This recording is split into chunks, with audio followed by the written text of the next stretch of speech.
I'm Courtney Battle. I'm Jose Calderia. I'm Shaheen Ghaziani. Discovering Linux Distros. Our project will go over the abstract, Ubuntu 16.04, Fedora 30, Parrot Security, Elementary OS, Linux Mint, Arch Linux, Kali, Gentoo, Debian, references, resources for future studies, project summary. Linux is a free operating system that was discovered in the early 1990s by Linus Torvalds. This project will discover different distros from Ubuntu, Arch Linux, and Gentoo. Ubuntu 16.04 is our first distro that we will discover. Ubuntu 16.04 is one of the operating systems that we worked on a lot in this class, and this one was downloaded on VMware. One of the flaws Ubuntu previously had was not allowing users to customize the way they were able to see. And 16.04 allows them to pretty much customize their displays to their needs and their wants. 16.04, the icons appear in a launcher while loading applications, and also the online dash results are disabled by default. Fedora 30 was one of the second distros that we looked into, and this one was downloaded on a virtual box. Fedora 30 is a reliable and user-friendly operating system, and although there is no desktop icons or a proper menu, this is quite easy to navigate if you have been exposed to Ubuntu. One of the most notable features in Fedora is the Genome 3.32. A lot of the emojis were updated, as you can see on the right side of the screen. Nano was ran, and we had uploaded a couple of the emojis so you can see. Also, another unique command that we've learned was the fortune command, which gives you funny and random quotes. This can be ran in the terminal. If you install it, you can run the command sudo yum install fortune. Our next distro is Parrot Security. Parrot Security is Debian derived. Parrot Security is a security-focused distro that was based off of Debian. Parrot Security is a complete distribution which includes software for cryptography, cloud, anonymity, digital forensics, and programming. One feature that Parrot Security has allows users to create a PGP software, which allows you to create private and public key pairs. With the key pairs, you can send encrypted messages that only your private key can decrypt, and it can also handle multiple identities and subkeys. Another fun, unique command that we figured out was Figlet. This command turns ordinary text into big fancy text, as you can see displayed on the right. Each member of the team was once a CS major at Kennesaw, so Parrot Security is also a great platform for programmers. As you can see on the right, we ran a C# code in the Genie terminal, which says Linux Administration Term Project. Alright, this is Elementary OS. Elementary OS is probably one of the best looking distros in the world. It is smartly designed and looks great and has an excellent desktop environment and is visually pleasing. The only downside is it does not have many pre-installed apps. Elementary OS is very similar to Mac, so it'll be very comfortable for people who are coming over to Linux from Mac. Alright, so this is how you install Elementary OS. Elementary OS is a very user-friendly operating system. This operating system was installed on VirtualBox. This installation process is very easy to follow. So first you start off by naming your file Elementary OS and select Linux as the type from the drop-down menu, and then select Ubuntu 64 as your version, and then click Next.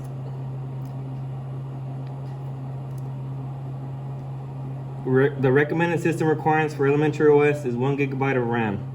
So you would need 1024 or more as RAM based on your system memory and your requirements. Then you click Next. Then you select a hard disk in the hard disk options and then click create. Select VDI, VirtualBox disk image, and then click the next button. Select dynamically allocated and then click next for storage on physical hard disk. Type any name and select the location of the new virtual hard drive by clicking the folder icon. Alright, and then type any name and select the location of the new virtual hard drive by clicking the folder icon and select the size. The recommended size for Elementary OS is 25 gigabytes of disk space, and then click the create button. Right click on Elementary OS in the select settings, then select storage from the left sidebar menu and select empty under the control IDE. Then click the CD icon under the CD and the DVD drive and choose a virtual CD disk file, and then browse and search for your downloaded Elementary OS ISO file, that is Elementary 0.4 stable AMD ISO file. Then go to the System tab from the far left sidebar menu under the Motherboard tab and enable the input and the output APIC. Now go to Acceleration tab and check enable the hardware virtualization features VT-X/AMD-V and nesting page of your CPU and click OK. Select Elementary OS Loki and click the Start button. This will take you to the installation process to begin using Elementary OS.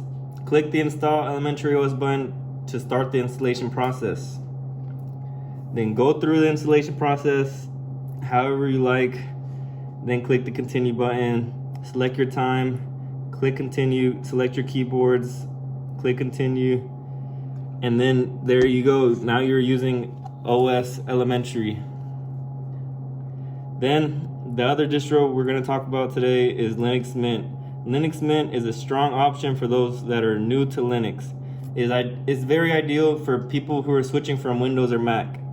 It is very impressive with the amount of customizations options there is. Linux Mint is a great default distro for Linux users because it comes with lots of software that'll make switching over from Mac and Windows very familiar and simple. It comes with lots of programs such as LibreOffice, which is related to Word, so you'll have plenty of familiar software you can choose from. And it provides lots of media format to allow you to play videos and DVDs and MP3 music files. There are three main flavors for Linux Mint that are... Alright, next is Arch Linux. Arch Linux has lots of massive potential for customization. Arturos represent a more user-friendly spin. Arch Linux, although it is pretty good, it is not for the faint of heart. If you're new to Linux, this is not the distro for you to go to. If you're willing to try a slightly less user-friendly distro, then Arch Linux is going to be a very popular choice for you. Arch Linux allows you to customize and use your own build using terminal to download and install any package you need, and is very handy for developers who have older machines who do not want to use any unnecessary storage space on their PCs. The aim of Arch Linux is to keep things simple. Next, let's explore Kali. Kali is a Debian-derived operating system. It is an open-source, forensic, and security-focused distribution. This distro was developed by Offensive Security and can be used through virtualization software such as VMware or VirtualBox. This system is well known for penetration testing and ethical hacking Linux distribution. It is imperative for the user to know and understand coding very well in order to identify vulnerabilities and weak spots in the code. Next, let's explore Gentoo. It was named after a fast-swimming Gentoo penguin. This operating system gained its name because of its speed, and machine-specific optimization.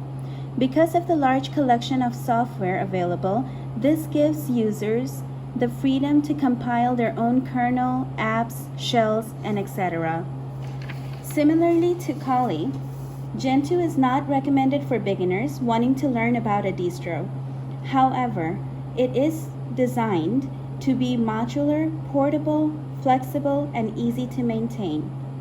Adapting to users' configurations and installed programs, the kernel is tailored towards particular hardware, allowing good control on services. Omitting unnecessary kernel services and features reduces memory usage.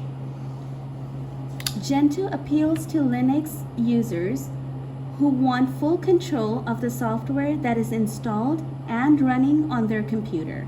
People who are prepared to invest the time required to configure and tune a Gentoo system can build a very efficient desktops and servers. Last but not the least, we will explore Debian. Debian is the base for many other distributions. This distro offers open source software that is free and does not require a license. Level of required expertise is medium. Debian's desktop environments include KDE and more. Debian supports multiple hardware architectures. There is a high possibility that if Debian doesn't run on your hardware, then no other distribution will. Debian makes transition between technologies smooth as an ordinary upgrade. Debian's three main repositories are stable, testing, and unstable. All distributions have guidelines for their packages, but the Debian policy manual is by far the most comprehensive. The manual details every possible aspect of what a package may contain and how it can interact with other packages, and every package must adhere to it. The result is that the Debian stable repository is almost certainly the most dependable version of Linux, but even unstable is as stable as other distributions most of the time, although occasionally it can have some unpleasant surprises. There are more advantages to using Debian than cons. One of the biggest disadvantages is that Debian software is not always up to date. Despite, Debian has gone from 1/2 a dozen leading distributions to the premier representative of Linux. To download Debian, I had downloaded VirtualBox from virtualbox.org. You may pause the video to follow step-by-step guide to download Debian next.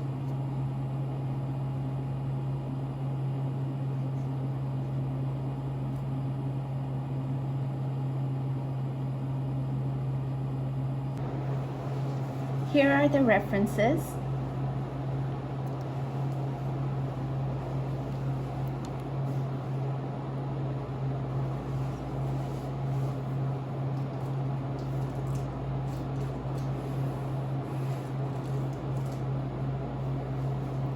Following are the references for future study.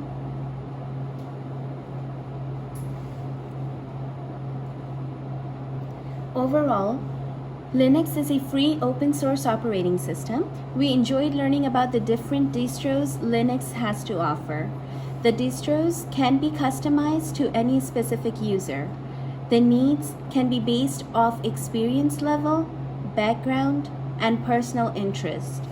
In the beginning, each team member had little to no experience with Linux, but after the completion of this project, we have all gained a thorough understanding of how Linux distros work to benefit the end user. Distros allow everyone to enjoy customization in the operating system, making workflows quicker and computing more personal and enjoyable. Everyone should try Linux distros because of the powerful native terminal and shell. It also empowers users to solve problems, a high stability, and of course it is open source and free. It is also secure. These are just few of 600 different distros Linux has to offer. Linux distros can come with lots of customization options to fit anyone's needs, from beginner level coders to experienced users.